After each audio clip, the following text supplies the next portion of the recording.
Well, hi there, good morning. Welcome back to News Flash. We're still here on Prime Morning, and we're about to get into our discussion segment and get into some of the issues that have come up. As I mentioned today, there's a major development today, which is the reading of the budget statement on the floor of Parliament. Finance Minister Kesiela Toforson, Doctor, will be presenting that, and it's going to be live on Joy Prime later in the day. But yesterday was a major development at the Airwax Stadium, with 6 people losing their lives, and 5, you understand, are currently in the ICU, and 12 of them fairly in critical condition. And in all, we're talking about 34 casualties that occurred in what was expected to be a very simple exercise that turned chaotic. We'll get into it. Yesterday, the acting defense minister went to brief Parliament on it. There were various reactions by members of Parliament. Even the Speaker of Parliament made a call that there should be a thorough investigation. In fact, Parliament is going to also do their own investigations, and I'm sure the Committee of Defence will look into that. And then there was another call relative to the appointment of a substantive defence minister, and the Speaker also emphasised that point, which has been made even in time past. Well, there was something also that came up in the course of yesterday. Not sure who decided to pen that letter, but it was a fake news. And for those of you who haven't heard it, it's fake. If you've seen any communication from the presidency that a deputy defense minister has resigned following this incident, it's actually fake news. And the government spokesperson, Feleso Fosikwachi, has confirmed that it is indeed fake. But there are those who say in Hetman's role, some people need to be held accountable for this. So we'll see if that's going to happen. Well, he's still with me this morning is Dr. Palgrave. He, of course, is a governance security expert, and also he is a member of the MPP communication team and is a lecturer at UPSA. And, of course, he's been saying a lot about security in the country, defense minister's appointment, substantive defense minister, and all of that. So I'm sure we'll get to hear a lot from him relative to this very matter. Doc, good morning and good to have you. How are you? Good morning, Ms. Bowen. It's good to be here. I'm not well. Our sons and daughters are not safe in this country. They are dying. I don't feel safe. I'm troubled. I'm devastated. I'm sad. I'm having pangs of pregnancy, even though a man cannot get pregnant. And it's gradually exposing a level of insecurity in this country. And I'm troubled, deeply troubled. And I'm also troubled, and I know these are just my preliminary conversations, but I'm troubled about the president's security.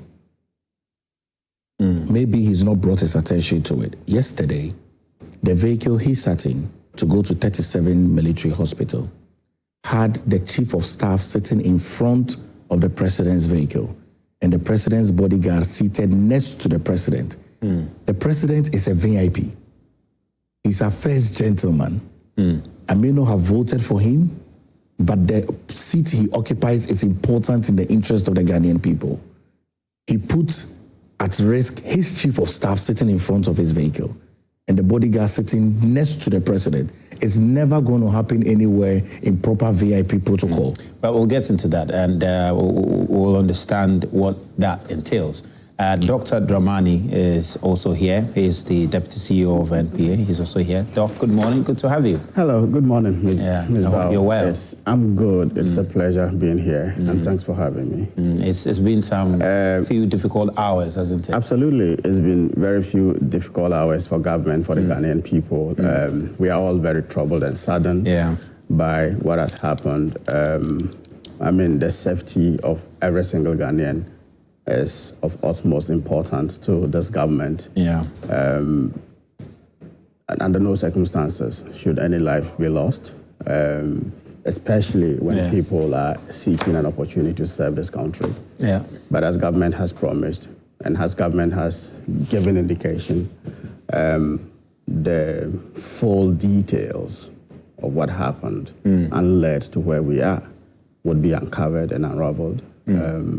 If people have to be punished, they would be dearly punished, and they will pay dearly for the lapses. But it's important not to crucify people before the details are found out. Okay, we'll get into that. I want us to get into the newspapers very shortly now, what's been trending. Let me just start with the Daily Democrat. The Daily Democrat has got a picture of the president here. It's a big boost for local poultry, having to do with the Nkoko and Kitinkiti initiative. The president launched it yesterday in Kumasi. We understand that you're targeting some 500 small and medium-scale farmers across the country in each region who are looking, expected to produce in excess of 3 million birds. And the president is looking to the Daily Democrat newspaper. So it's really great initiative there. Also got the picture of the finance minister here. 2026 budget signals hope, pushes for economic development and growth is also here. And then you've got Mrs. Cecilia Johnson burial takes place. Funeral announcement. And of course, innocent souls killed at Elwak Sports Stadium searching for armed forces job. And of course, you have 25 nabbed in Ghana gold smuggling crackdown. It's also here on the Daily Democrat. And you've got the Overseer newspaper also talking about the budget statement and also the Nkoko and Kitinkiti initiative, which will boost food security and livelihoods, according to the president. And then you've got Ghana Armed Forces set up board to probe recruitment stampede. It's also here on the Overseer newspaper. Then MPA boss calls on former President Kufuor ahead of 20th anniversary. And of course, we'll get to hear a bit of that from Dr. Dramani, 20th anniversary of MPA. And then you've got Northern Region marks 80th Remembrance Day to honor fallen heroes. That's also there. I'm sure that's why Doc has also got the thing on the flowers on his suit. Remembrance Day for heroes who have helped in one way or the other, contributing to peace around the world. Then Ghana secures landmark investment for space program. The Insight newspaper, as India investors target irrigation, green economy, and agribusiness. Interesting. Space program for Ghana. That's an interesting one. The Mahama unveils Nkoko and Kitinkiti project is also here. And then he has also pledged 3 million birds to boost poultry farming across the country. So I think this is going to be a very, very impressive project, and hopefully, if effectively rolled out, we can easily have chicken to eat and even eggs to eat. We'll see how that goes. Then Ewutu Senya East, the shift that is reshaping political power. Something is happening in the constituency there, NDC. And then you have 375 foreigners busted for passports and Ghana card fraud. Interesting. Then Energy Ministry, MPA set to save investment in LPG supply chain. And the IGP urged to stop illegal distillment activities by a group in Gomwa Asin. It's also here. Then let me just do the New Republic, which has got a very interesting story here. It's a DNA bombshell. 2 MPs dragged into paternity scandal after helicopter crash. Widow flees with child. And I don't know what the New Republic is trying to do. It's got the face of Vincent Asifua Honorable and Dr. Stephen Amwa here. And hope they don't get in trouble for this. Then you've got the story relative to the stampede also here. Then the MPA is also here. It seems to be everywhere, Doc. You are everywhere. MPA is everywhere in the newspapers. Interesting. Then on the Daily Graphic, it's got President Mahama launches in Nkoko and Kitinkiti initiative. The lithium agreement laid in Parliament, but minority calls for its rejection. And then budget presentation, we're hearing the COVID-19 levy is set to go. Military enlistment in Accra on hold. 6 died, 5 in critical condition, and also some 5 were injured in Kumasi. Then the Vanguard newspaper also got matters relating to Brian Achampong. Storm brews over Brian's army block, and fake doctor busted, and chaos at Elwak Stadium. So those are the stories in the various newspapers there. But let's take you back to the Elwak Stadium. What happened yesterday? My colleague Fatawu Bayaga was there, and he narrated what happened, of course.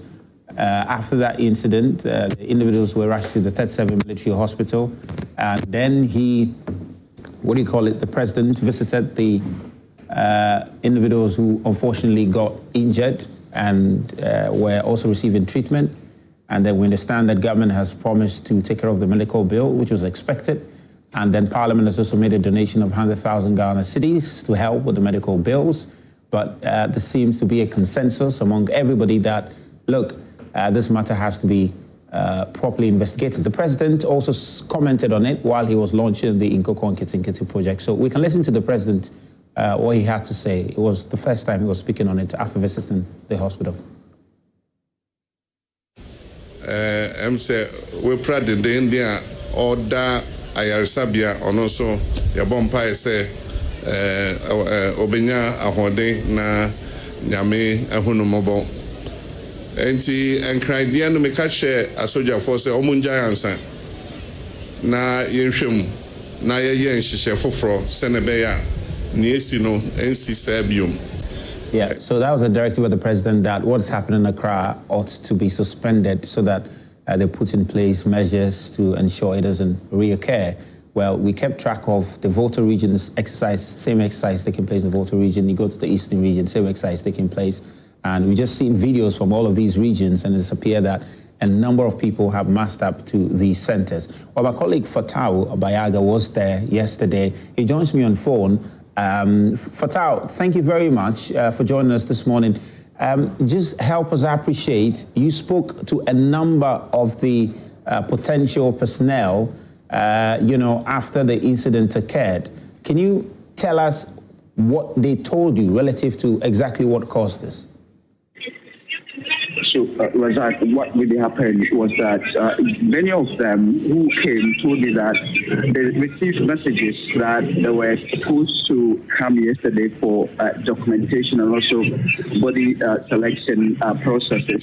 So when they got to the stadium and the numbers were mounting, the whole place was getting filled, particularly even inside the stadium itself, it was full. So many of them were even stranded outside. So because of all of that, according to some of the recruits, then the officers told them to go, told some of them to go back and then return today, Friday, and then Saturday. So when that happened, and because a lot of them also came from far, I spoke with an individual who came from Techiman and all of that. So because of that, and they were asked to go home, they said that it would have been very difficult for them in terms of transportation and other issues. So basically, this was what led to the situation. But the questions that many people were asking was that if the authorities or the officials knew that the numbers were that huge, why they asked all of them to come yesterday, leading to all of these situations. And the guys were very desperate and they fear that if they had done that, they would not go through the process. So, in fact, even while I was there, they were pushing from behind. They were desperate to get into the stadium. And the enemies before that, earlier on, some of them tried to kill over the wall, which eventually led to what we talked about this morning. Fatah, you mentioned that they were told that the exercise was going to take place for 2 days, right? Exactly. So that was the information they were told. And they were not, and were they also not told as to, because often we know that some group is told to come the first day, another group is told to come the second day. Did they not receive any such message? Absolutely. So that was what a lot of them told me, that they did not receive. In fact, the message they received was that they should come yesterday for the process to begin. So when they got to the premises of the stadium, then after the officials saw the huge numbers, then they told other people to come today, Friday and Saturday, which in fact they said they didn't have any information in relation to that because they read the statement and the statement was very clear that the process was for 2 days and that it was going to happen yesterday and today. So in fact that even made it very difficult for a lot of the recruits to understand. They felt that particularly those who were asked to come on Friday and Saturday, many of them said that they fear that if they had gone back to their homes, probably the officials would say that the process was complete. After going through or after they taking the process yesterday and then today. So if I'm understanding, essentially they were all told, well, some of you should come on Tuesday and others should come on Wednesday, yet, almost like first come, first served. So if you come, those they can serve the first day, the remaining should come the next day. There was no proper, categorization of the people, none. Exactly the point. So basically, what we heard from the recruits, that's the situation. In fact, yesterday I tried to get a response from the military, but they wouldn't talk to the media because, in fact, many of the recruits were raised so many concerns. Even outside, I'm told previously, they were in queues. So going to the stadium, if unable to get inside, they will be in queues and they will be able to treat the whole process, in a better. But yesterday was different. In fact, the outside the stadium was taken over by many of them, and history could barely control them. And this caused so much traffic around the stadium, and it was just difficult for the military to control the huge numbers. And even this event, through the attention of Greater Accra Regional Military, she came there. She was urging calm. She was telling them to go home and calm the young individuals will not listen. They said that it was the fault of the military. They didn't give them the right information. They all came and they're now asking them to go home and come the subsequent days.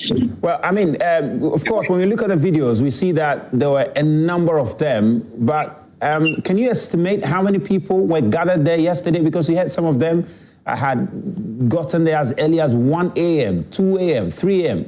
As at the time you got there, can you estimate how many people actually were there? In fact, they were in their thousands.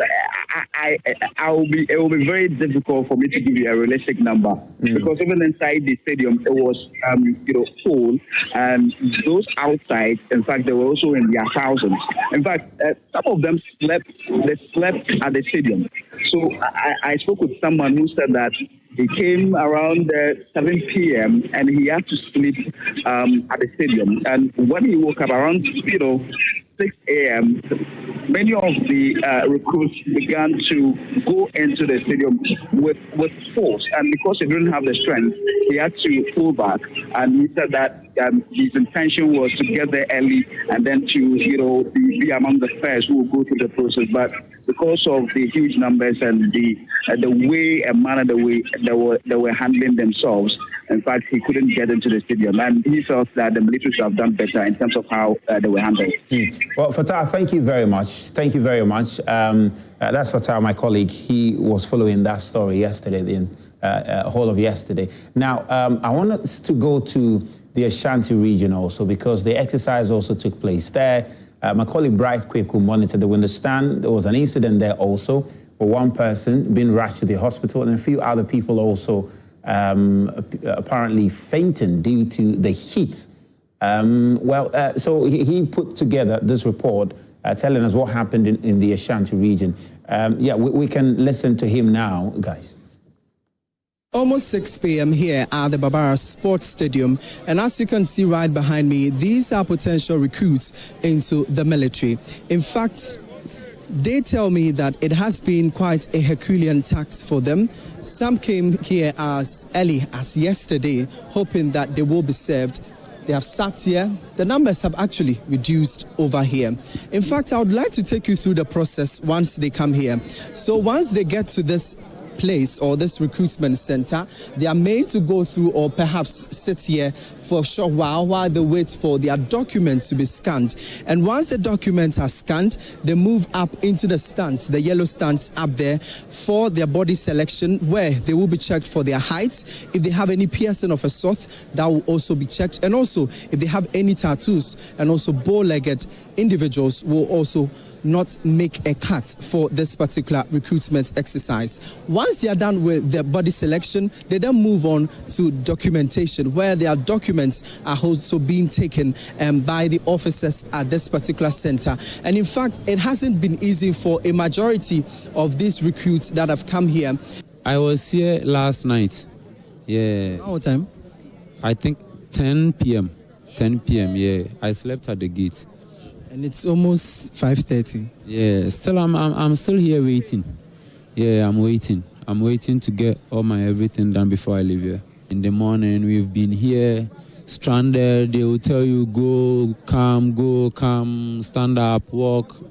So tedious. We are very, very tired. Yeah. Really tired. Have you eaten? Nothing heavy. 10 p.m. till now, we are still here waiting for the scanning. Yeah. So the process there is bad. No, they don't give anything. So I decided for my own to go home because if I see the population still there, I can't do it. So I have to go home and come back tomorrow morning. Due to unemployment, that's the reason why all the youths are here. If there is some work for the youth to do it, I don't think all this population will be here. I don't think so.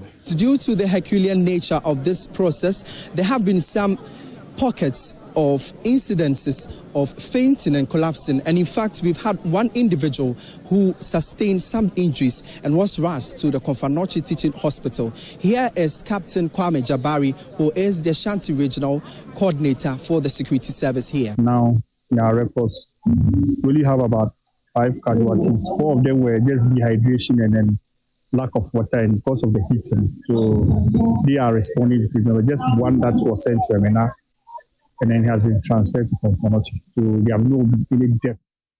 Yeah, so that's what happened in Kumasi. Of course, we've seen some visuals in the eastern region, also in the Volta region, and it does appear that a number of people have turned up hoping to get a spot in the military. Let me just mention that Dr. Victor Doke, security analysis and lecturer at KIPTC, is also joining us. He's on Zoom. And Doc, thank you very much. If you can hear me, we'll come to you very shortly. But let me come to studio and start. Okay, well, I understand Doc wants to has some other engagements. Let me just speak his thought briefly, then we can go. Doc, thank you very much. Thank you very much for joining us. Let me just get your first thoughts on this very incident, very unfortunate incident. How could we have avoided this?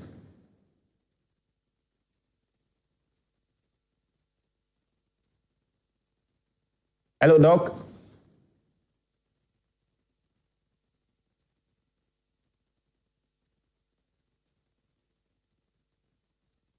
Doc, if you can hear me, well, we are struggling to hear you on this side. Maybe if you can unmute yourself or something.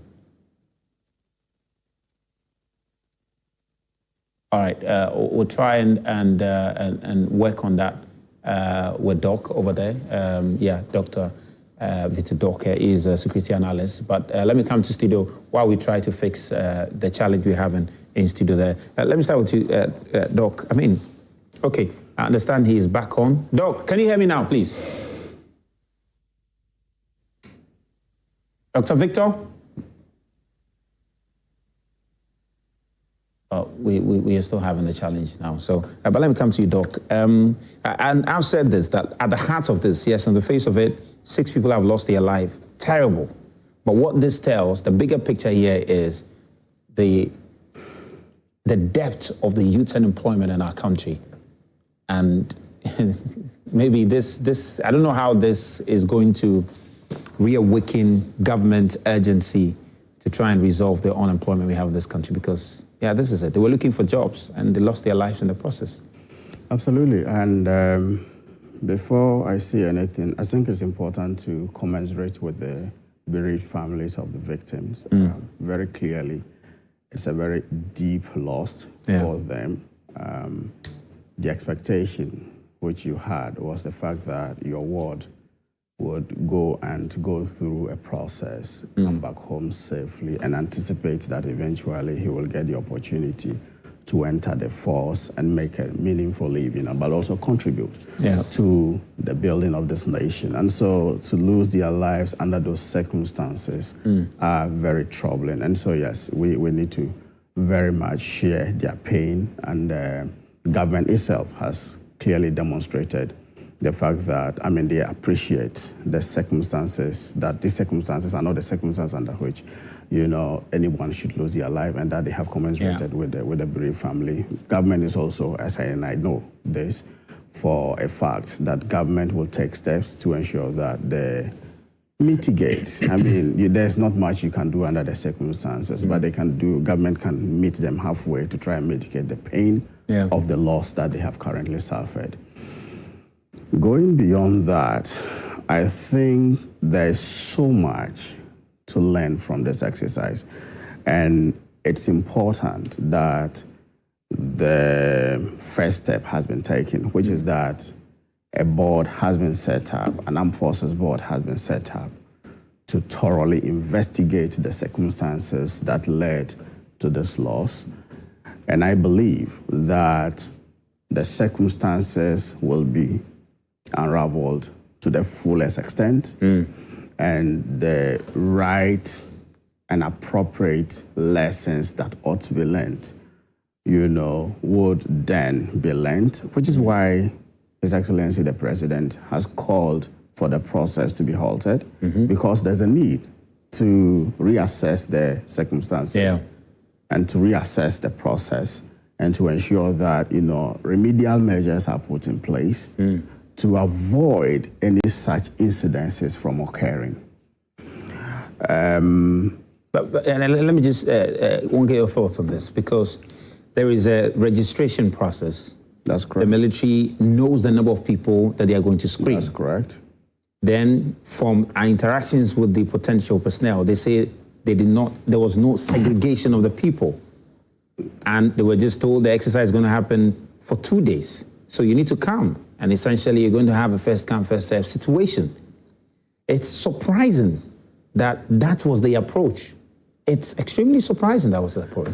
Well, assuming that these facts, which are being churned out by yourself and which you have gathered from the respondents were true, assuming that they were true, then perhaps we may be justified in concluding that this was not properly planned, or the planning process and the design process for this exercise was improper. But at this point, we cannot authoritatively confirm that this was the process that was adopted. So I will rather that we all hold our horses, we allow the investigations of the board to fully uncover the exact process, and then we will interrogate that process. And in fact, the report will be made public, at which point all of us can then see exactly where they went wrong and why. Otherwise, if we want to go into the details of what was done well and what wasn't done well at this point, we may begin to apportion blames, which blames may also even go to the extent of the conduct of the recruits by themselves. And I don't think we'd want to go there. I don't think, look, these, and we do know that the armed forces are one of the very disciplined institutions we have in this country, one of the very disciplined institutions in this country. How we got here, I am not sure how. And so I believe that let's allow the process to unfold gradually. We will get the full extent of what happened, and then we can interrogate the matter. But again, and I'm just coming to your point about unemployment. And just before you come to that point, again, assuming what the recruits are saying is not true, that they were not segregated and they were all told to come, assuming that's not true, as at 6 in the morning, it will be strange to learn that the Ghana Armed Forces did not pick intelligence relative to the number of people that were on ground. For them to now map up a strategy to contain the crowd, because you most likely know the number of people on ground. You know that you can pick intelligence that this is likely to cause some chaos. So you then put immediate measures to try and contain them. So it would be strange, even if they had segregated it and the people who were supposed to come on Tuesday indeed were the people that came, but then as early people were gathered as early as 5 a.m. And most certainly they would have known that these were the number of people there, and they should have put some remedial measures to avert this. Because this happened later in the day, around 8, 9, 10, thereabout.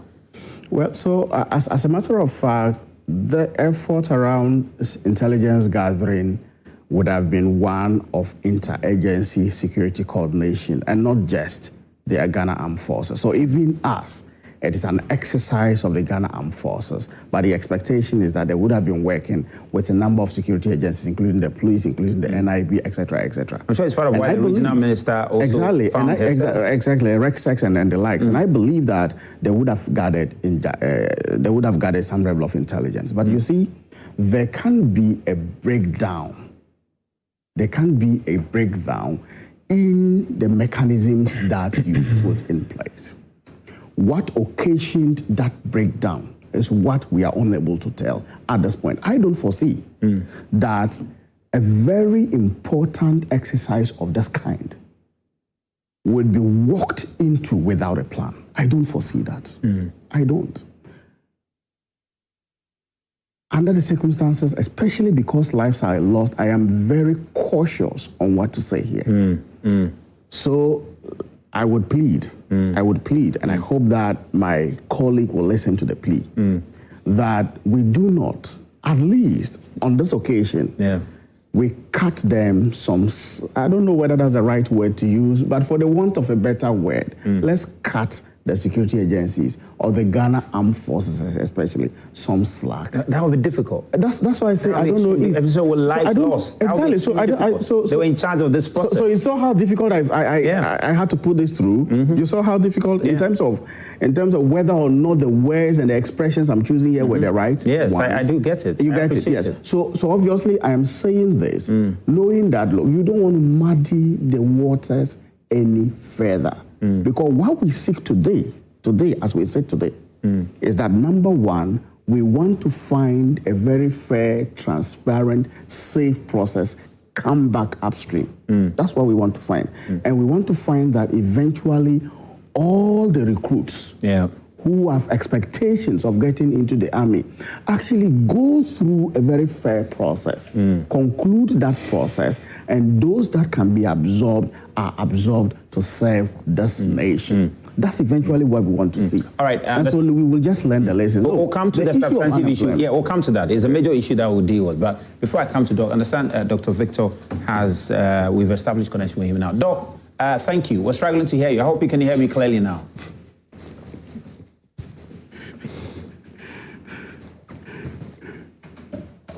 Hello, Doc. Dr. Victor. Well, we're still struggling. I understand Colin Festus has also joined us. Colin, can you please hear me?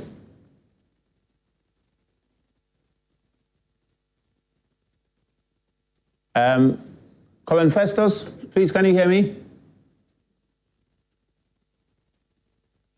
All right, we are unable to establish, but let me come to Doc in studio now also. What's going through your mind? Ms. Bao, a very good morning to you again and to your viewing public. And my deepest condolences to the families, the mothers, the fathers, the siblings of these young people who have lost their lives. Ms. Bao, I have on countless occasions recounted how insecure we all are, and clearly the verdict is out there for us to see. I am deeply sad and deeply troubled about the processes within which we go in the recruitment of our uniformed and sometimes non-uniformed people. If people want to join the security services, I propose that right from age 15, these persons should be identified. And through a very special process, put them through a period of a 3-year observation, preparation, and enrollment at age 18 from high school, and or an enrollment at age 21 after the university. It is difficult for us to continue to recruit our security personnel in the manner in which we do It is dehumanizing. It is disrespectful. It is dishonoring for people that are going to serve in the protection of the sovereignty of the Ghanaian people. Of course, the government has set up a committee. I think it's a waste of time. Why? We need to find the cause of it. Ms. Bao, I mean, that's what the committee needs to do. We had a helicopter crash in this country. The report came out this week. Yeah. I stated in my opinions that this report shouldn't have been made public. However, an aspect of the report has been made public, and I know that there is another aspect of the report that is not made public from my security intelligence and analysis. Based on the report that was made public, the team that were put together told us that our helicopter Z9 had some challenges and they lacked certain safety equipment. We didn't need a crash to ascertain that. That's the truth. We did not need a crash to ascertain that we didn't have monitoring in the helicopter. We didn't need a crash to ascertain that. We didn't need to set up a committee to ascertain that. So when I state that we don't need a committee to investigate why these things happened, we don't need that. No, just let me interrupt you a bit. Your colleague, Dr. Victor, says he's joined us on phone. He has to just speak briefly and then attend to something. So let me just engage him, with your indulgence. Dr. Victor, thank you very much. You've joined us on phone. I was struggling to hear you on Zoom. I just want to pick your thoughts on this. Could this have been avoided? And if so, what is it that we could have done? Good morning to you. Can you hear me? Yeah, I can hear you clearly. I'm lost with regards to the discussion we are having. What are you asking on the helicopter crash? Well, Doc, we are talking about the incident that happened at the LWAC Stadium, the stampede that led to the loss of 6 lives and, relative to the recruitment of personnel into the army. And we're wondering, could we have done a better, program to avoid the stampede and the number of people that muster for the place? Right. So good morning to you, the co-panelist, and then Jerry's view. Now, first off, it's very unfortunate that we've lost 6 lives and several injured, and that causes us to rethink about how we think and how we look at processing. Now, the first part is how it's avoided. You're looking at which aspects people say that what they that's something. So there, now you expect that yes, nothing untoward would happen, but you see, what we have to know is day in and day out, dynamics with regards to events or even threats keep evolving. So you cannot have the same result when you do things the same way years past. In this current dispensation, it differs. You have figures increasing every year with regards to applicants coming in. That should tell us or give us an indication what we should expect. We could have done some analysis, risk assessment with regards to the previous years, the figures that we got, to ascertain that, well, this year, we may have 1,000 more, including to, what we expected. Then now you look at the venue. Will it hold if we should have this kind of threshold? If not, what are the alternatives? Then we can do a proper analysis of the situation, the risk assessment, and then even deploy more men if need be. Now, on the D-Day, what did we do when we realized that the figures were astronomical, had gone out? Did we call for reinforcement? What were the emergency process approaches that were laid out? Don't know of that. And why did we have to experience a quantum of, applicants coming in, and then the same number of personnel, and then the same method of doing things. I think this was what led to the stampede. The other aspect I'm also looking at, whether the applicant understood with regards to instructions. Okay? Because we are not looking at that angle. We should look at that angle. Do they adhere to simple instructions to know that if the gate is closed, you wait till you are ushered in, or whatever the process requires that you follow up. But that didn't happen. So all of this put together, we asked ourselves, did we need to bring all three arms of the armed forces, the Army, Air Force, and Navy, to ask them to come on one day for a 2-day exercise? No, in my personal opinion. I think once we knew the figures were going high and the applications were receiving, we should have done some studies with regards to how to decentralize the process even further. And that even would give you the time frame to even access physically all those applicants coming in. We do a proper analysis. Because in all of this, we're talking about even those who had the opportunity to enter. And from videos, you could see that even the space in there was limited. So, in my personal opinion, yes, we could have avoided this catastrophe.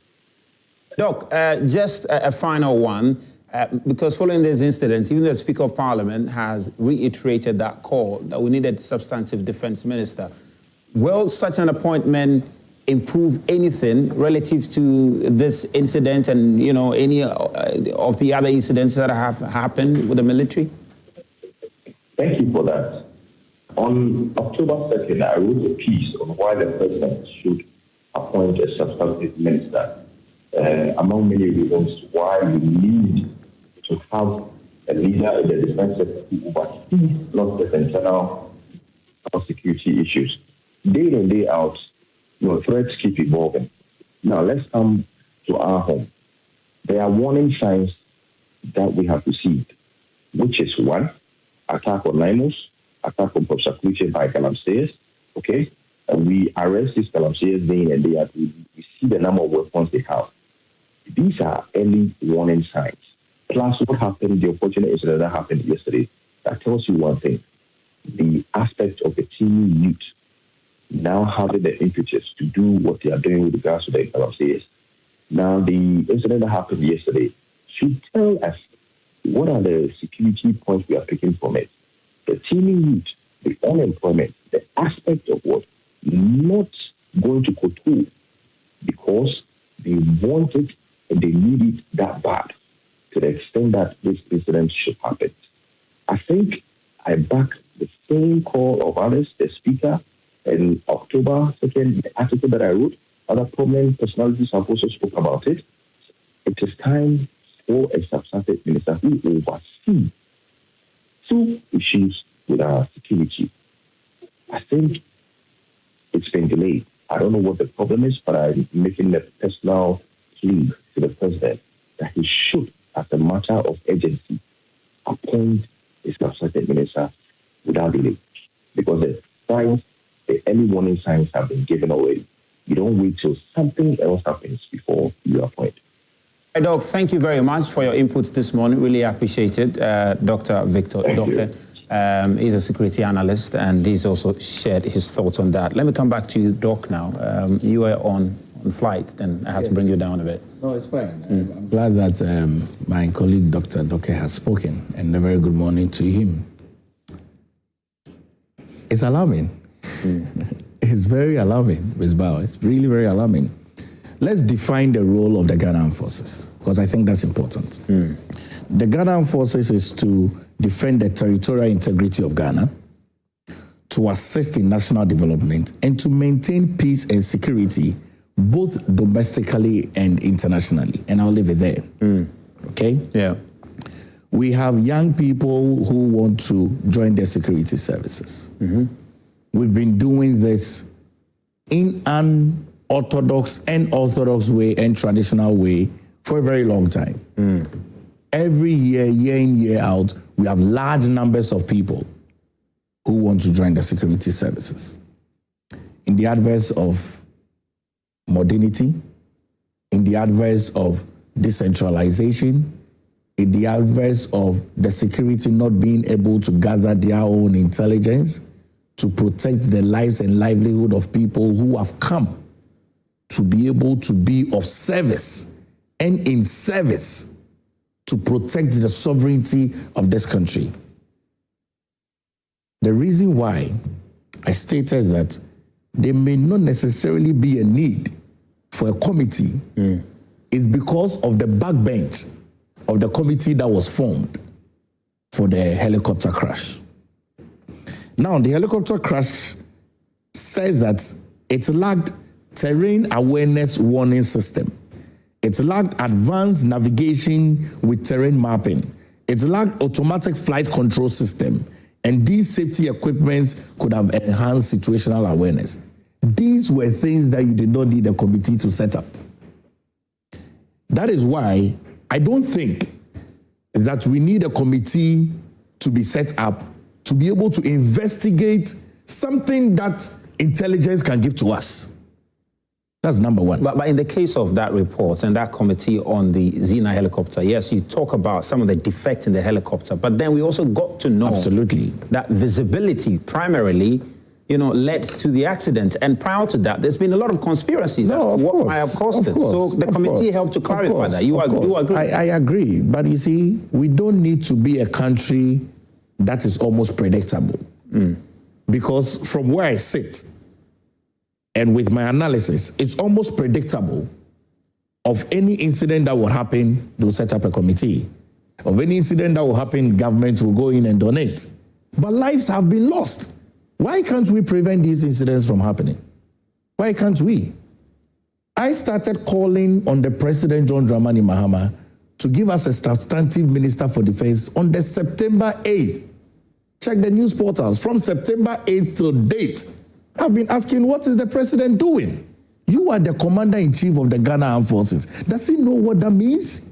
We have an acting defense minister. Okay. Couldn't he have, supervised the sector caretaker minister today is presenting the president's economic budget for 2026.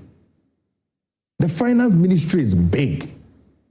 The president's lack of a substantive minister for defense is putting the entire country at risk. And I'm being honest with you. So you saw the letter that came out that he said is fake, that he said he had resigned, that it is fake. Yeah. Somebody must take responsibility for some things. But you see, for the caretaker defense minister to join the president to go to 37 military hospital, it's a clear indication of the fact that we have failed. But what I also want to understand is how could have the presence of a substantive defense minister prevented this thing from happening? Did you hear what Dr. Doke said? Dr. Doke said that there are warning signs. These warning signs and warning indications come to everybody that is within the security sector. The president of Ghana's representatives at the various ministries for the implementation of his policies are the ministers. Okay? And so, of course, there would have been a clear strategy laid out plan. When the issue happened, who is being blamed? It's the government. And so the government must be responsible. Why don't we have a substantive minister for defense? Why don't we have that?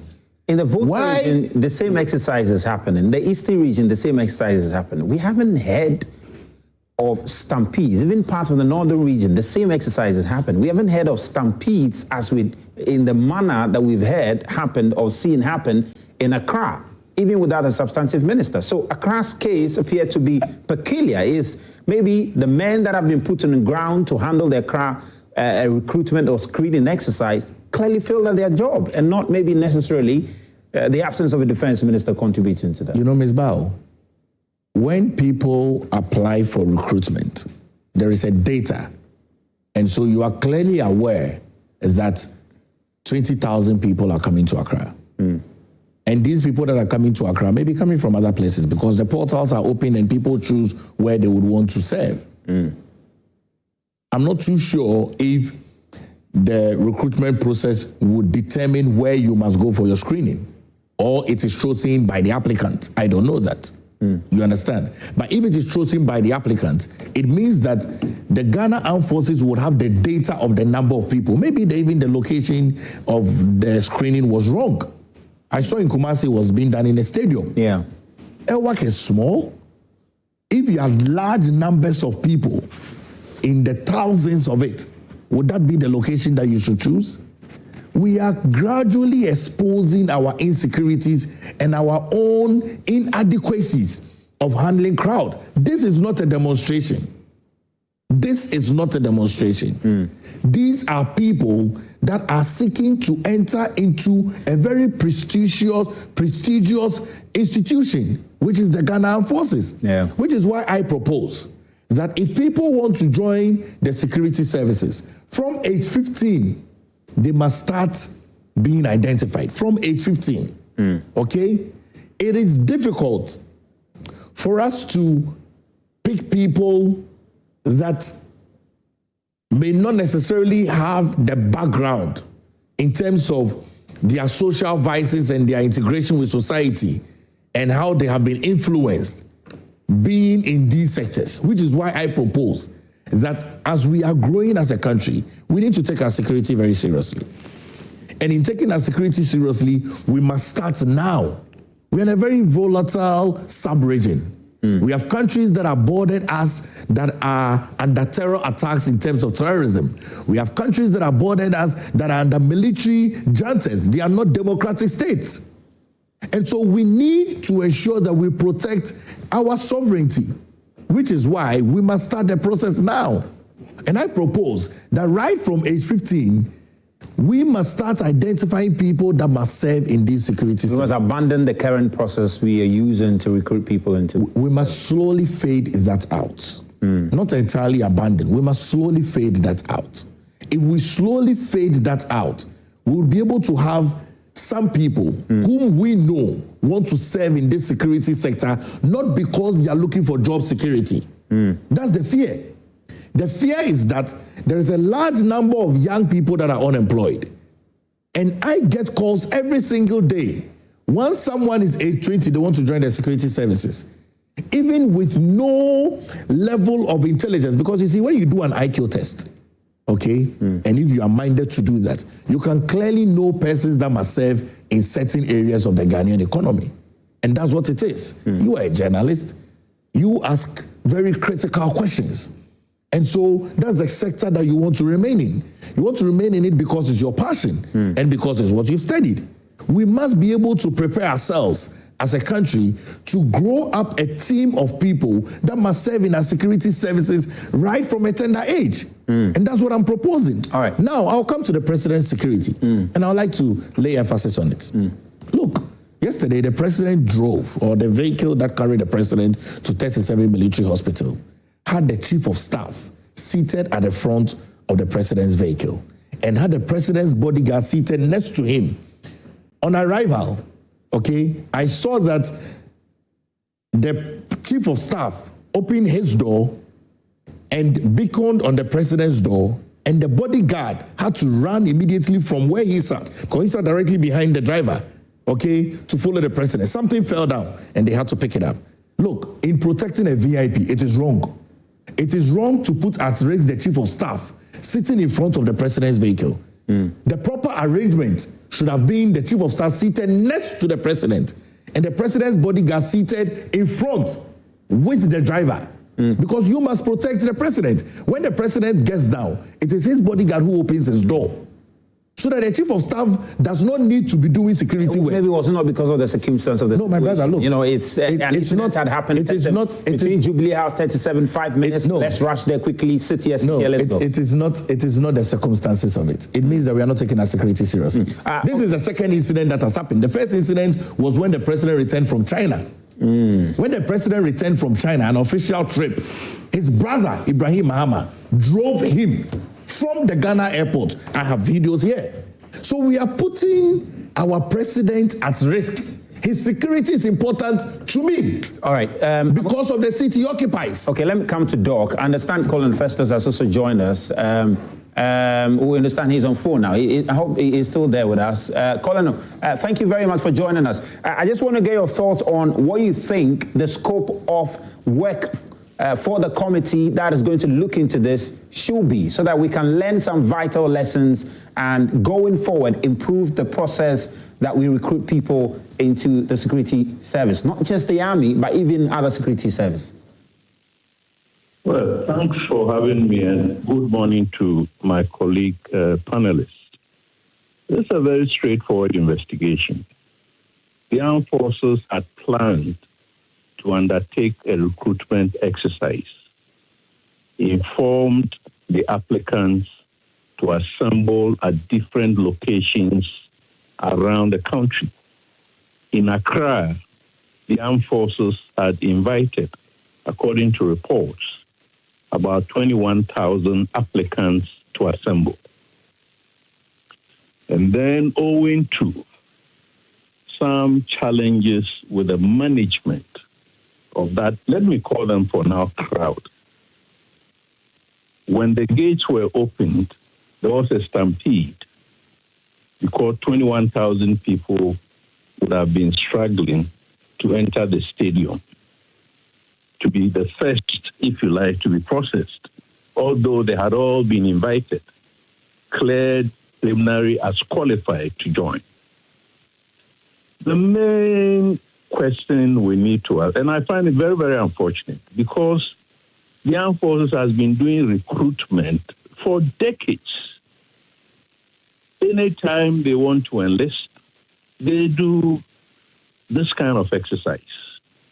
There was 1 year, I cannot remember which year, it was reported that there were about 3,000 individuals around Elwak.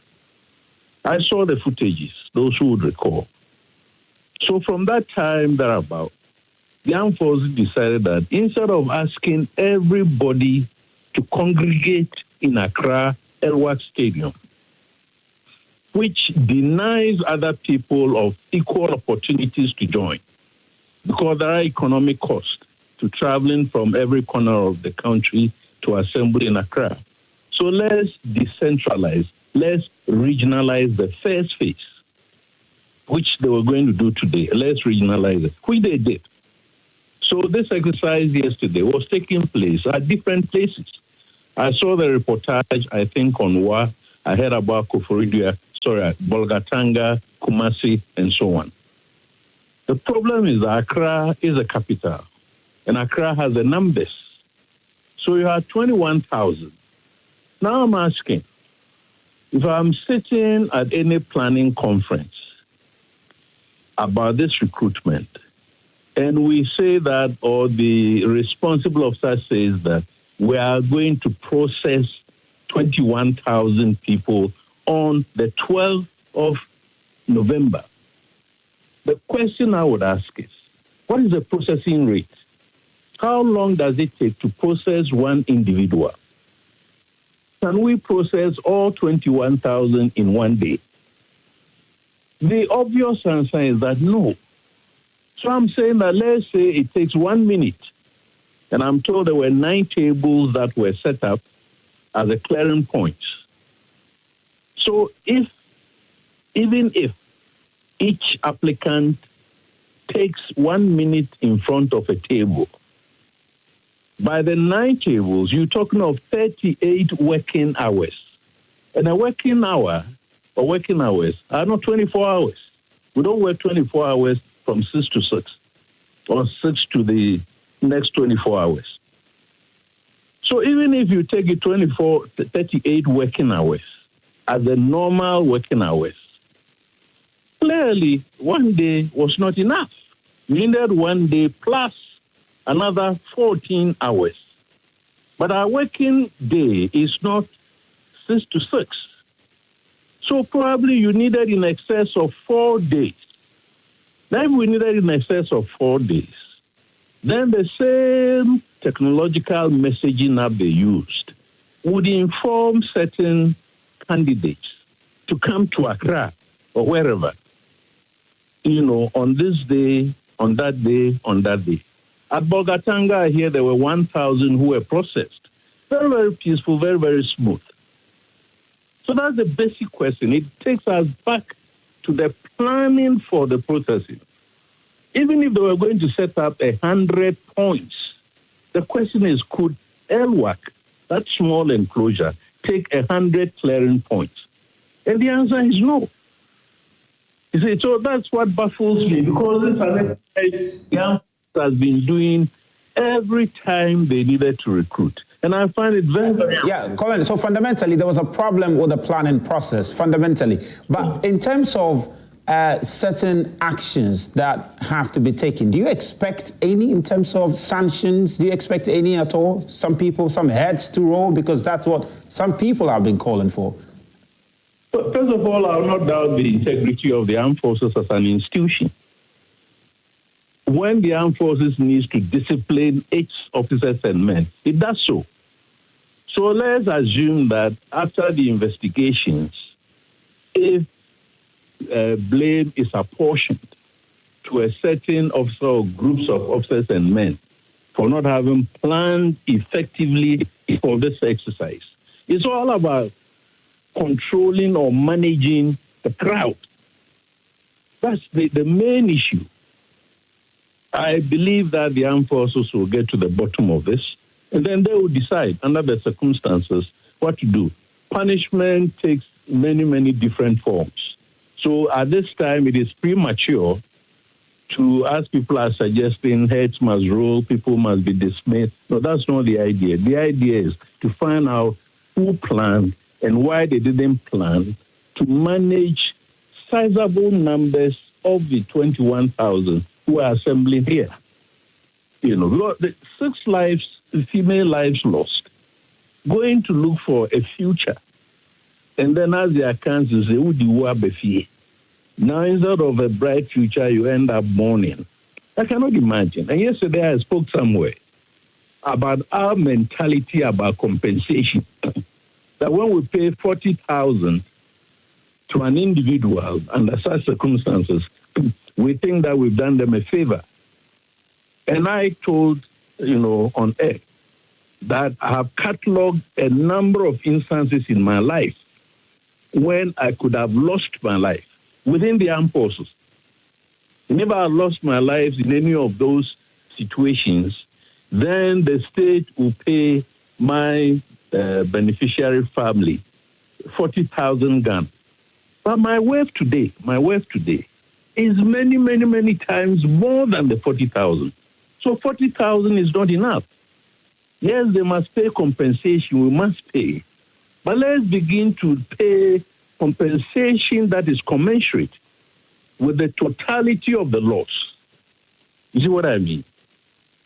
We must not add insults to injury and say, okay, when we lose life, we pay 25,000, we pay 40,000 and so on. It's not fair. But Colin, how much in your estimation will be sufficient? I cannot estimate, but I'm saying that assuming that you sat the experts around, it's okay. Assuming this individual, these 6 ladies, had managed to join the Ghana Armed Forces, and assuming that they had a fair chance to become warrant officers, staff sergeants, whatever it is, during that period, how much would they have earned? That is how you have to quantify it. You see what I mean? You don't have to say that at this moment in time, their worth or their lives are worth 40,000. No. And I'm saying that in this country, we know there are people who do far less and earn far more. Every 4 years, there are people who go home with about 600,000 Ghana cedis. Where does that money come from? It comes from the same budget. I hope you get my point. Yes, Colin, I do get your point. The morality of the money that we say we want to pay to those who have lost their lives through no fault of theirs. All right, Colin, thank you very much. Thank you very much for the input. Really appreciate it. And I'm sure government will take that into consideration. Let me come to you, Doc. You've heard, and of course, I'm sure you've been jotting some few things that you want to respond. from... Well, absolutely. I think first off, it's got to do with this issue around a substantive... defense minister. Substantive defense minister. Look, to be fair, we would all agree that for very established institutions such as the Ghana Armed Forces and the other security agencies under the ambit of the Ministry of Defense, there's a well-established structure, okay? Well-established structure which is functioning and which is expected to execute activities such as these with dedicated professionals and experienced professionals. And so for me, if you take out the issue of a substantive minister, there is not so much to say about whether this was the major factor in driving this particular incident. It cannot be. But you do appreciate the leadership that a substantive minister will also provide. Leadership is important, which is why we will always have it. But we cannot, on the basis of this isolated incident, say that because of the absence of a substantive minister. Question, and you ask that question, nobody, and I'm not sure my colleague or any other person out there will say that if there was a substantive minister, this incident would have been averted. No. I think the issues that matter as to whether or not this incident would have been averted has to do with crowd control, has to do with the size of the crowd, has to do with what communication went out, has to do with some other procedures that were adopted and whether or not those procedures were competent enough. Those are the issues that we should be averting our minds to, because those are the real issues that actually determine whether or not, so that actually determined how we got where we are. But you see, for me... but you see the references that have been made, because in recent time, the military have been in the news for quite a number of reasons. And someone is, and there are those who are of the view that maybe the absence of that has created some leadership vacuum that has probably caused some of these things or influenced it to some extent. Look, leadership is important. Leadership is important. But the absence of the substantive minister does not create a complete void, because there's an acting defense minister, there's a deputy defense minister, there's a chief director, and there's other hierarchies of leadership within the ministries of defense or within the Ministry of Defense. All of this, in addition to the unit heads and the department head, are working to ensure that the ministry is functioning effectively. I am not undermining the fact that a substantive minister is important. But what I am saying is that let's not, under the circumstances, unnecessarily rush, maybe let me pull out unnecessarily, let's not rush the president into making this decision. Because mind you, this is a very, and we all agree to that point, this is a very important ministry. And the president's mind, in fact, you ought to check all the I's and dot the I's and cross the T's and be sure about who is replacing the unfortunate, victim minister. I think up to now the president has not. I'm not saying so. I'm not saying so because I'm not in the president's mind. I'm not saying so.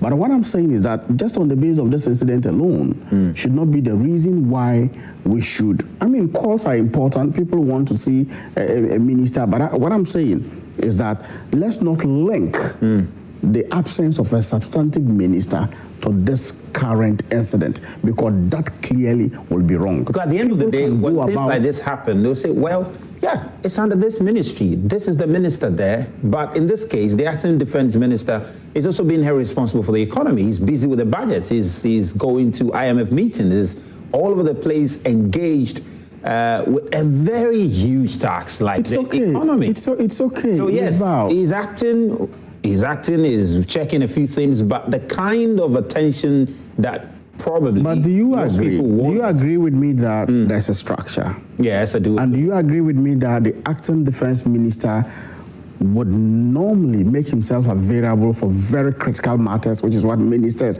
and oversight, which is what ministers does. Do you agree with me? And do you agree with me that under the circumstances as we have it today, the only factor of a substantive finance minister, if we took it out, could not have avoided this incident happening? Do you agree with me? So which is why the point I am simply making is that, look, let's not tie this incident. The calls for a substantive defense minister are legitimate calls, and I am not saying that people should not make those calls. All I'm saying is that let's not make it the substantive matter, linking it to the fact that this incident could have been avoided with the presence of a minister. I want us to get into the subject of unemployment, because that's, and I've said it to my colleagues, that is it. That should be the bigger picture, because 20,000 people were invited to the center in Accra. And based on what I've picked up from our colleagues, over 60,000 people applied for 4,000 slots. We understand it's 4,000 slots that's available this year into the army, and 60,000 people applied. The bigger picture here is that there are many people unemployed. And maybe Doc make that point also. I'm sure you agree with that to a very large extent, that the people are opting for the security services because of the security in terms of job. So there's a bigger picture of unemployment, and then small space. So, progressively, how do we resolve this? Because this, and even the president has said it in time past, there is a time bomb we are sitting on. Well, absolutely. There are significant numbers of youth out there who are craving for an opportunity for a meaningful livelihood. Significant.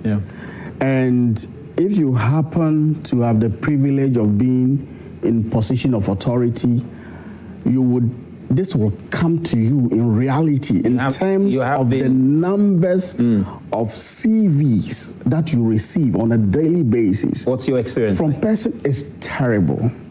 Sometimes you just wish that once they submit you can, but it's impossible. It's impossible. So I think His Excellency the President is clearly aware of the situation of unemployment. And the sea of individuals that we saw on your screens clearly tells it.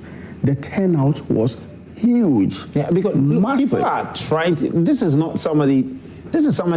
how he, I'm sure he's a lady. Yeah, trying to scale the wall. And the bigger picture is that she's doing this for a job. Absolutely. That's what she has. So it's massive. Yeah. It's massive. And you see, because of the continuous accumulation of the unemployment figures, it is not possible to resolve this in a day. But there ought to be a plan in place. And it ought to be tackled from a different sectoral angle, as in different sectors must contribute to creating employment opportunities so that we can have individuals employed, we can have these teeming youth gain employment in these different sectors.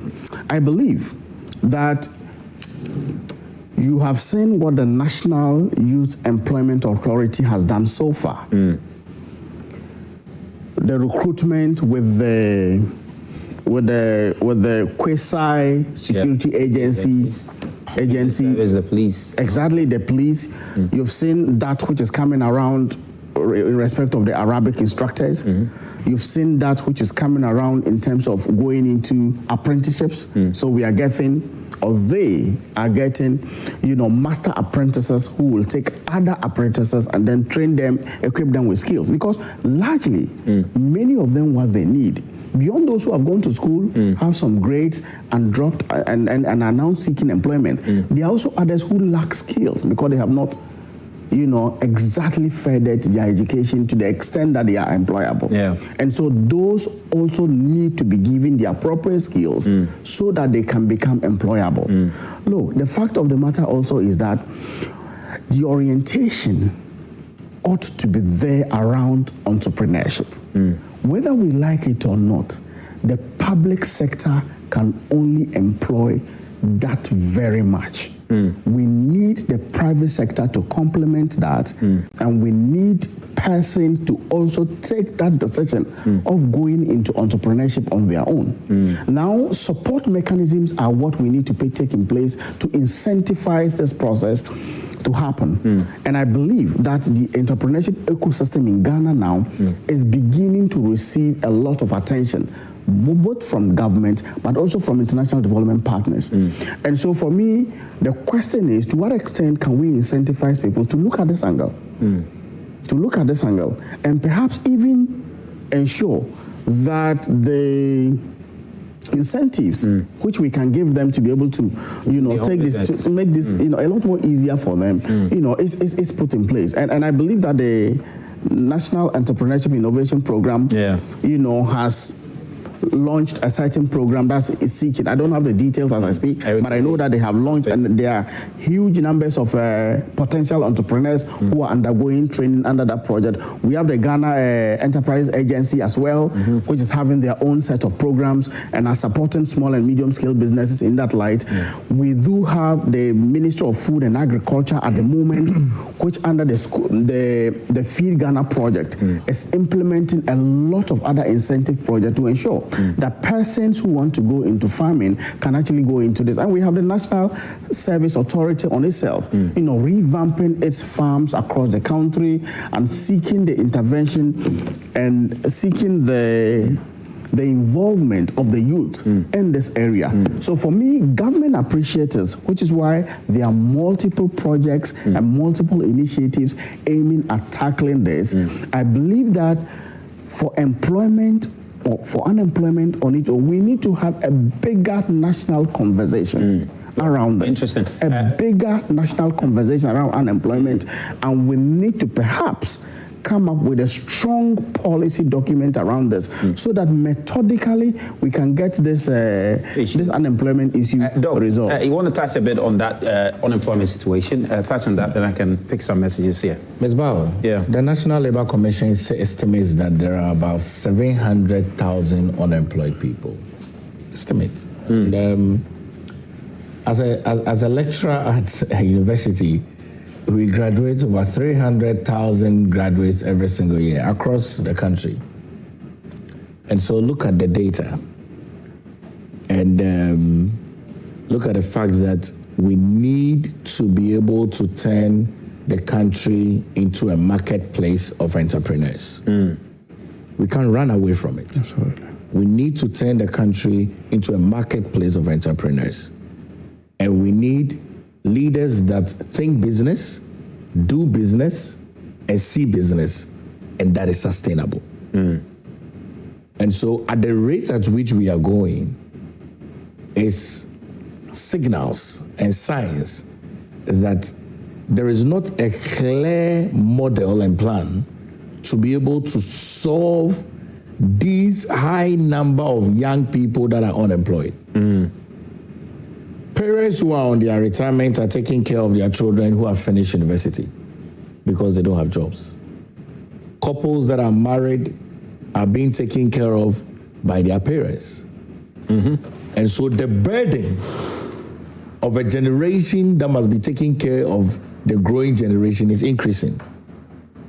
And you can imagine, if you don't find work for the idle, the end result is huge.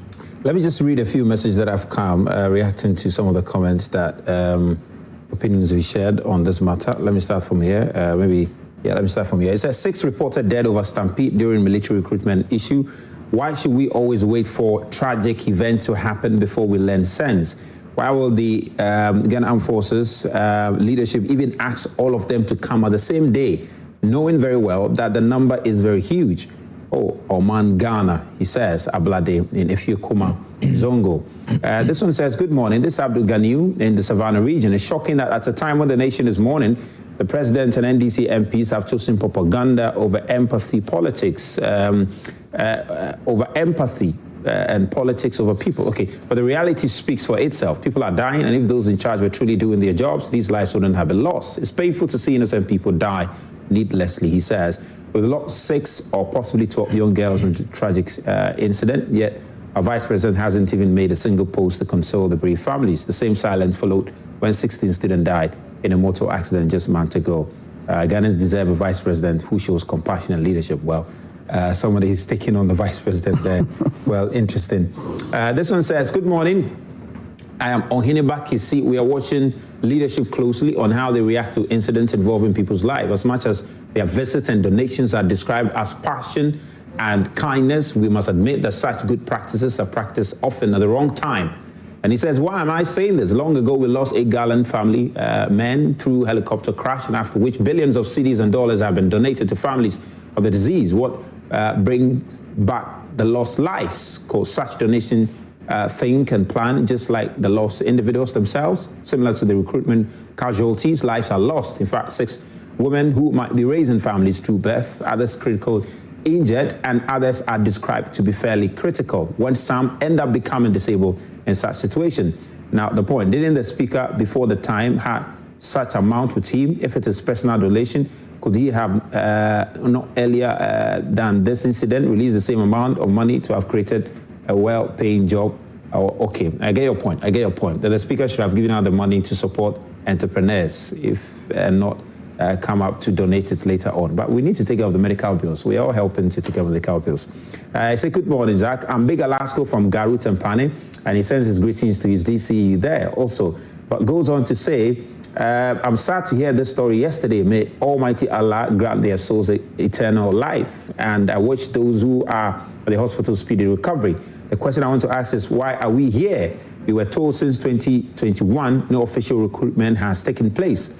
The previous government was doing a silent recruitment, and most of our youth were not having the opportunity to join the military. They were recruiting only their party members, and now the NDC government is giving everyone the opportunity to join the military, and that is the reason why the numbers are so huge. Interesting.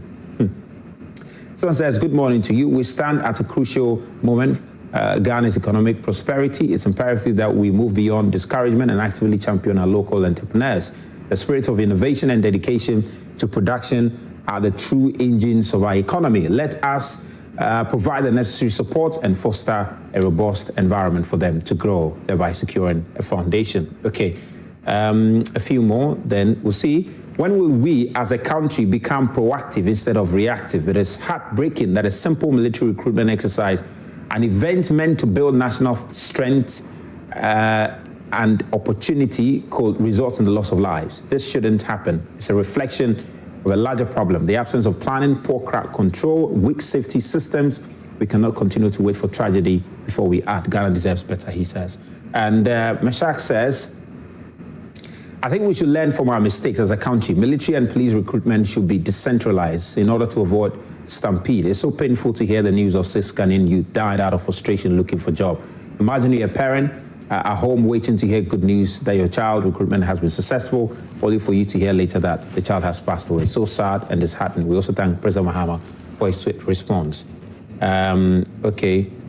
This one says, Musa Abattoir, kudos to President Mahama, the finance minister, for a well-crafted budget that addresses the Ghanaian needs across all sectors, focusing on job creation and strong economic growth, has been unveiled. It has not been read. Well, you've seen the draft copy or something, Abattoir. Maybe you've seen the draft copy because it's not been read yet. It said the budget touches every sector of the economy, reflecting a deep understanding of the people's challenges. You wrote the budget statement, eh? We haven't seen it, but you already know what is in it. Okay. This one says, good morning. In this day and age, we could easily have done the initial recruitment online and followed up with the in-person section after the initial screening. He said, digitalization has come to help us, so let us use it, he says. Okay, quite a few more comments here, but let me just read this one at the top. He says, the families of the Elwak Stadium disaster should sue the Ghana Armed Forces for negligence. They breached their duty of care, causing the deaths, and this must not become business as usual. And he said, Bookman. Okay, understand why. Okay, let's see. I'm not too sure. Maybe we'll see. We can explore that. Can they be sued for that? The 6 females who have died for the recruitment center could have been avoided by introducing technological tools to manage the number of applicants who had applied to recruit into the Ghana Armed Forces. It seems to be, as a country, we love to see people queue for everything else. So true. We love to see people queue for everything else. These innocent people wouldn't have lost their lives. I'll plead with the authorities in Ghana to eliminate queuing. We like queuing in Ghana. It's so true. I strongly believe that the country needs a serious prayer with God's intervention. Wow, it's an interesting twist. It was going to be launching at Obuasi in the Ashanti region. 8 people perished, including the Minister of Defense. Another launching in Kumasi in the Ashanti region. 6 people are dead. Also, Ghana Armed Forces. Please, let's come together as a country and pray. May God have mercy on us. Nana in Agona Swedro. Wow. And now with a very interesting twist there too. Then maybe finally from Gasti, says, it's a clear sign of systemic failure and poor leadership. Yet an MP dismissed it as God's will instead of calling for investigations or responsibility. When there were death incidents under the previous government, these same voices were quick to point fingers. Okay, a few, maybe one last one. This one from Al Hassan. It says, I extend my deepest condolences to the bereaved families who lost their lives. Why is it that in Africa we always have to learn how to do things right when lives have been lost? Is it because those in authority always go scot-free?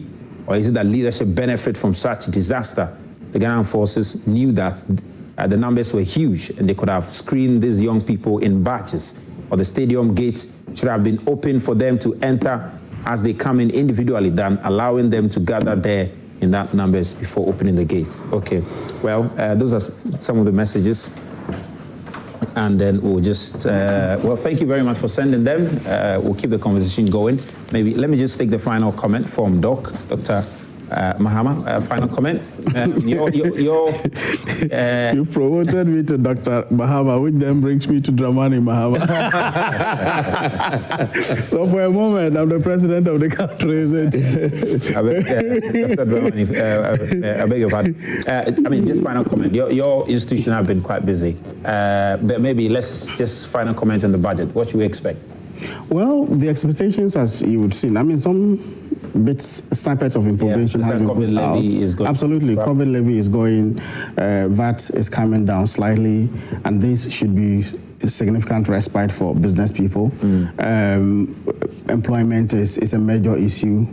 Stabilization in terms of grounding, sort of strengthening that effort, you know, you will see would continue in that regard. I mean, issues around strengthening our energy needs and ensuring that we continue to enjoy very stable power, you know, would also be mentioned, or issues of energy generally will be captured.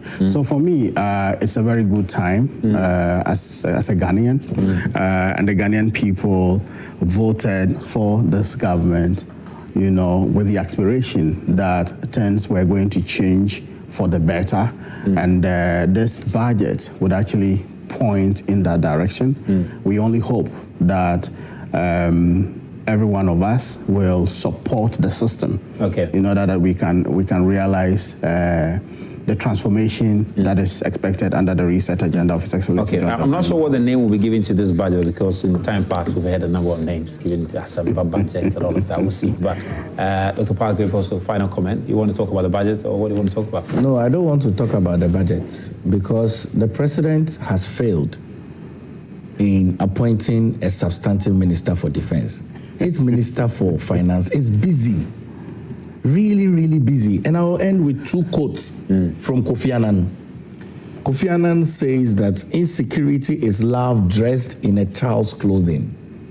Insecurity is love dressed in a child's clothing. The second quote I will take from Kofi Annan is, we will not enjoy security without development. We will not enjoy development without security. And we will not enjoy either without respect for human rights. What happened yesterday is unfortunate, shouldn't have happened. All news portals in Africa has taken it. All news portals in Europe has taken it. We are not doing well as a country. Well, we are not. Dr. Palgrave Danquah there. Thank you very much, Dr. Dramani Bukhari also there. And while we are wrapping up, let me also tell you, if you are someone who is very good at rap, you know, you really, really got the bars and all of that, we have a big program coming up here on Joy Prime. It's the biggest community rap showdown taking over this festive season and beyond. And it's what we call beats and bars. Beats and bars. Yeah, beats and bars. So if you have the punchlines, If you can represent your hood and prove you are the real rap god or goddess, and in your streets, you know you are the best, then make sure that you turn up for this major event, because this is indeed your time to shine. So wherever you find yourself, whether in Ashaiman, whether in Tema, whether in Dansuman, whether in Tamale, whether in Bolga, whether in Kumasi, whether in Obuasi or at a Blekumama area, this is the time to do that. What do you need to do? Listen carefully. You need to record a 1-minute rap video and send it to our WhatsApp number. And our WhatsApp number is on the screen now. 1-minute rap video. Just record yourself 1 minute rapping and send it to our WhatsApp number. That's all you need to do, okay? And then we'll screen you. This one will screen you properly, and then you will come and be part. We're not going to do it in studio. We'll come to your hood, and then you get to represent your hood. So that's what we are doing, and there's going to be massive prizes. That's going to be on display, and you have the opportunity to display your talent on Joy Prime and all our platforms. So just do that. Record yourself 1 minute, send it to our WhatsApp number, and then we'll see how good you are, right? So if you've got the punchlines, this is the time for you. This is still Prime Morning's News Flash. My name is Razak Musbao. Dr. Palgrave was here. Dr. Dramani was also here. Thank you very much. It's just going to be a busy rest of the day and weekend for you. Doc, you'll be lecturing. MPA is also very busy. 20th anniversary. 20th anniversary. A lot of activities ongoing. Friday is a launch, so you are invited. Thank you. You have to be around. Thank you. For the launch. I mean, it's been very collaborative efforts that got us here by sanitizing the downstream petroleum sector, ensuring that there's energy security, and ensuring that at this point, prices are equally, at levels that, gives businesses some respite and gives individuals are soft on the pockets of. Well, Doc is giving you a well, I get that, but it's true. I think but it's true. You see, a multiplicity of factors determine the price of fuel, isn't it? The performance of the economy is one of them, and we are doing very well with the economy. The city is doing very well. We have to go now, Doc. So regardless of crude oil prices, beyond election, I'm also campaigning for my candidate Japan. Oh, I see. Region. And I've always told you that we are number 1 on the ballot. We are winning the 31st January election. We have done more constituencies than any of the candidates. We have done more regions. This is the 11th region. Somebody did. By the time we are done with Eastern region in the next week or two, we would have done 140 constituencies out of 276. Well.